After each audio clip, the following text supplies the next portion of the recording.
Na-invite na naman nga niyo pala ako sa Tony Talks mga kamangyan at ngayon kasama ko na yung aking mapapangasawa. For the go!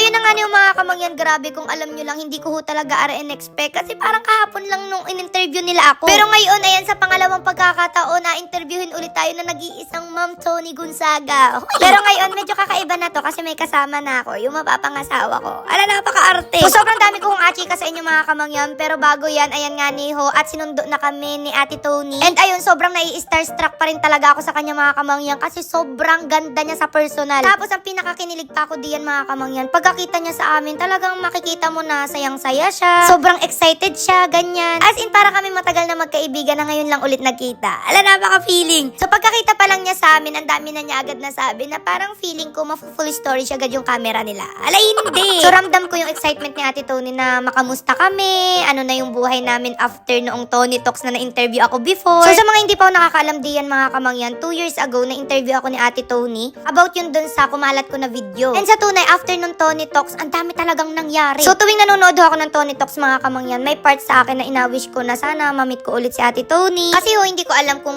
aware siya na talagang grabing blessing nila sa amin. Para sa iba, simpleng interview lang yun mga kamangyan, pero grabe nila binago yung buhay namin. So, yung simula, paano kami nila in-invite ulit mga kamangyan, talagang sobrang unexpected. Kasi nasa biyahe pa kami nun, pauwi na kami ng bahay. Tapos nag-drive dun si Kuya Julius nyo, kasama ko pa nun si Julina. Tapos biglang nag-ring yung cellphone ko, tapos natawag si Sir Josh, yung taga Tony Talks. Sabi ko, hala, natawag. Tapos hindi ko nasagot. Tapos sabi ni Kuya Julius mo na ako yung mag-call, tanungin ko kung bakit, ganyan. Tapos tumawag ulit si Sir Josh, tapos ayan, kinamustan niya lang kami, ganyan-ganyan. So sabi niya nun, oh dear, grabe, 2 years na yung interview. Balita namin, engaged ka na. Bali, nag-iintindi kasi kami ngayon ng mga i-interviewin ngayong February. And kayo agad yung binanggit ni Ate Tony, kamangyan daw. So syempre ako nun, kilig na kilig. Parang gusto ko sabihin, stop the car. Ala, napaka-OA. Kasi dun pa lang sa naalala kami, syempre parang ang laking karangalan na nun para sa amin. Kasi imagine niyo sa dinami-dami ng in-interview ng isang Tony Gonzaga, naalala niya pa kaming balikan. Tapos sabi niya pa doon na kayo ni Julius yung i-interviewin. Available ba kayo ng ganitong date, ganyan-ganyan. Tapos syempre hindi na kami nagdalawang isip, talagang for the go. Tapos alam nyo, pagka-off ng call, grabe, sigaw talaga kami ng bongga ni Kuya Julius nyo. As in, na-excite kami ng bonggang-bongga. Tapos ayan, ngayon na, ini-interview na tayo. Alam, napaka-arte. Pero sa tunay mga kamangyan, kung alam nyo lang, grabe na naman yung kaba ko diyan. Ewan ko baga, talagang iyamot na rin talaga ako sa sarili ko na parang araw-araw na lang kinakabahan ka na. Sobrang kaba sa kape. So grabe talaga yung mga tanungan diyan mga kamangyan na para bang showbiz. Ala, showbiz. So tinanong diyan, kamusta na after ng Tony Talks? Ano na yung mga nangyari? Tapos natatawa ako tuwing sabihin niya na, balita ko may ganito ka na daw. Balita ko may ganyan. Na para bang ano ba? So nung time na yun mga kamangyan, parang ang kausap na namin si Ate Alex. Kasi talagang sobrang grabe ang taas ng energy ni Ate Tony. So tinanong diyan yung buhay ni Kuya Julius nyo nung nasa seminaryo pa siya. Paano kami nagkakilala? Paano niya ako niligawan? Paano siya nagpaalam kay nanay at kay tatay? Na para bang dalagang Pilipina kasi pinahirapan ko talaga ng very very light yan si Kuya Julius nyo. Ala, napaka-feeling, akala mo sobrang ganda. So dyan nyo din malalaman paano ako hinandel ni Kuya Julius nyo nung panahon na putok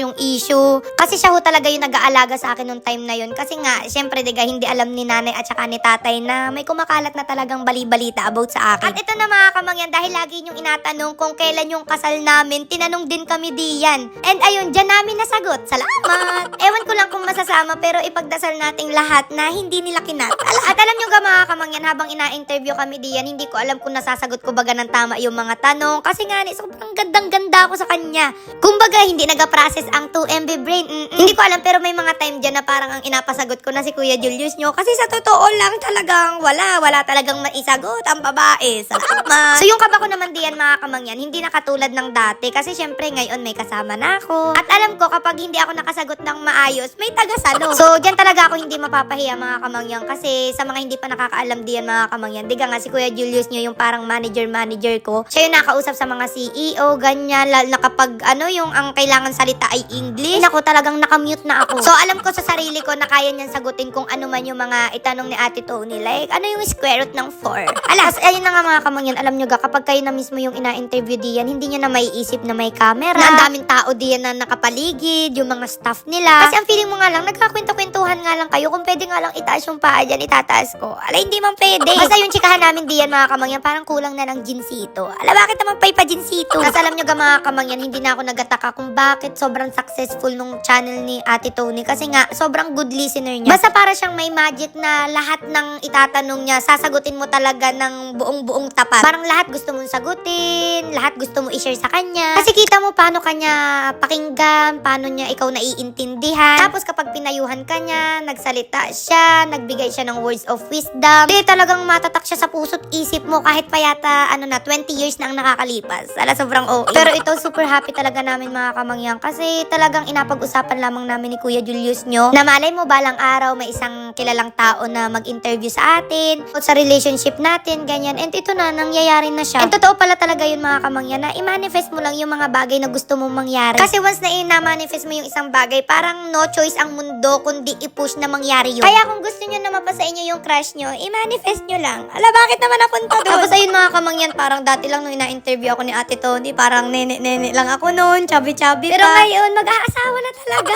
Nagulit-ulit pa nga ako dyan mga kamangyan na baka sa susunod na interview, may poly na ako, may 7 na ako. Ala, buntis na agad. Malalaman nyo din pala dyan ilan yung gusto kong anak. So, baka medyo magulat kayo. Ala, maiyakan din palang naganap diyan mga kamangyan. And yun yung isa sa mga hindi ko talaga ina-expect. Tapos dyan ako sobrang kinabahan mga kamangyan kasi parang may parecitation na bakit biglang may card. Bubunot ka dyan mga kamangyan and sagutin mo talaga yung question na parang feeling ko talaga index card yan. And deep inside, medyo natatawa ako diyan mga kamangyan kasi parang hindi namin alam paano tatapusin yung interview. Kasi nakatayo na kami dyan, nagkakwentuhan pa rin, may mga tanong pa rin na parang feeling ko hanggang Mindoro may interview pa rin, susundan niya kami. Ala, hindi. And ayan, nakita din pala namin si Polly diyan mga kamangyan and grabe, sobrang cutie. Kasi nung in-interview ako ni Ate Tony, parang kakapanganak pa lang yata niya yan kay Polly. And ngayon, ang laki na niya, parang feeling ko may boyfriend na to. Ala, wala pa. And ayun, dyan din namin napagtanto na yung birthday ko August 9, tapos si Polly August 11. So sabi niya kaya daw pala ang kulit-kulit. Salamat! So hanggang ngayon, inakabahan pa rin talaga ako mga kamangyan kasi bukas, February